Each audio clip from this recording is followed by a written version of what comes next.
10월 11일 오늘 만나 성경 말씀은 열왕기하 22장 11절에서 13절까지 말씀입니다. 왕이 그 율법책의 말씀을 듣고는 애통해하며 자기의 옷을 찢었다. 왕은 hil기야 대제사장과 사반의 아들 아히감과 미가야의 아들 악볼과 사반 서기관과 왕의 시종 아사야에게 명령하였다. 그대들은 주님께로 나아가서 나를 대신하여 그리고 이 백성과 온 유다를 대신하여 이번에 발견된 이 두루마기의 말씀에 관하여 주님의 뜻을 여쭈어보도록 하시오. 우리의 조상이 이 책의 말씀에 복종하지 아니하고 우리들이 지키도록 규정된 이 기록대로 하지 않았으므로 우리에게 내리신 주님의 진노가 크오. 아멘. 오늘 만나주시는 하나님을 기대합니다. 개혁은 비뚤어진 공동체의 구성원들을 돌이켜 바른 길로 나아가게 하는 것입니다. 그런데 흔히들 개혁 대상은 남입니다. 자신을 포함시켜 개혁해 가는 것은 만만치 않습니다. 하지만 참된 개혁은 자신의 살점도 떼어내야만 합니다.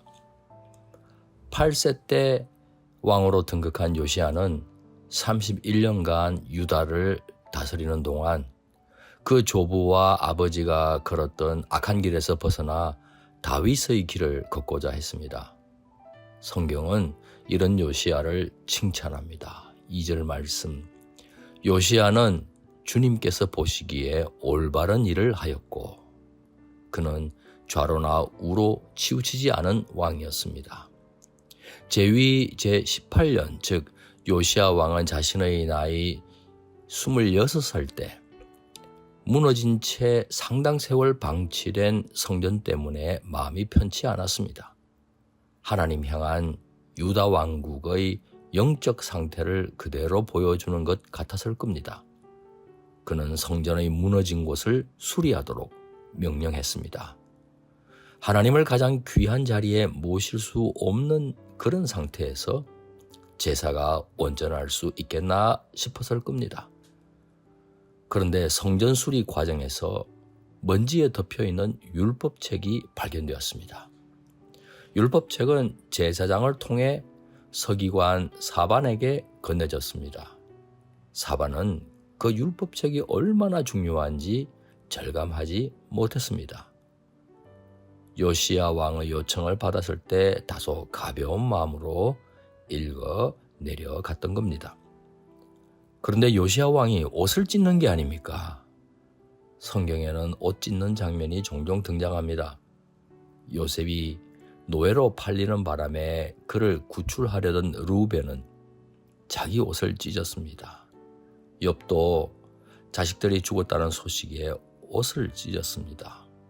예수님을 신문하는 종교 지도자들도 옷을 찢은 적이 있습니다. 옷을 찢는다는 것은 절망이나 슬픔, 수치심, 분노, 애통과 같은 극심한 감정의 동요를 드러내는 행동이었습니다. 마음과 가슴을 찢는 것 같은 대단히 심각한 상징 행동입니다. 요시야 왕은 유다 왕국이 하나님의 율법을 부지 중에 무시해 왔다는 사실을 깨달았습니다. 하나님의 율법을 준수하지 않은 결과가 얼마나 참혹한지 깨닫고 애통해하는 마음이 치밀어 오른 겁니다. 진정한 개혁은 말씀이 제대로 선포되면서 시작합니다. 진정한 개혁은 선포된 말씀 앞에서 통회하면서 출발합니다.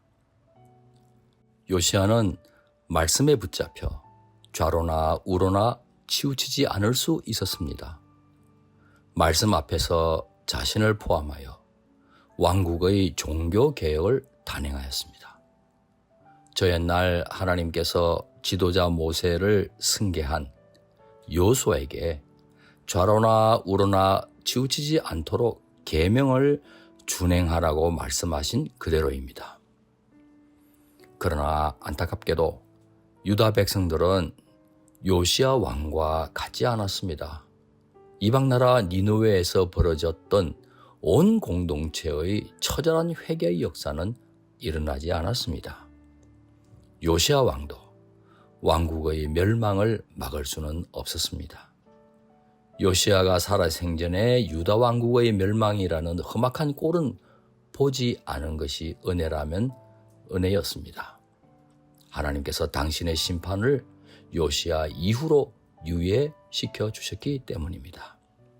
사랑하는 성도 여러분, 개혁을 향한 진리운동과 개혁을 내세우는 파워게임의 근본적인 차이가 어디에 있는 줄 아십니까? 전자는 개혁의 대상에 자신을 포함시킵니다. 그러나 후자는 입장과 주장이 다른 상대방의 잘못만 지적합니다. 극단적인 경우에는 상대를 적으로 간주하고 제거하려고 합니다. 하나님 뜻과 말씀의 거울에 자신부터 날마다 비추어 보면서 오염된 모습을 철저히 회개하고 고쳐가시는 우리 높은 뜻 성도 되시길 소망합니다. 기도하시겠습니다. 거룩하신 공의의 하나님, 우리 자신부터 말씀에서 벗어난 삶이 없는지 늘 성찰하고 진리의 길로 즉시 돌이키게 하옵소서.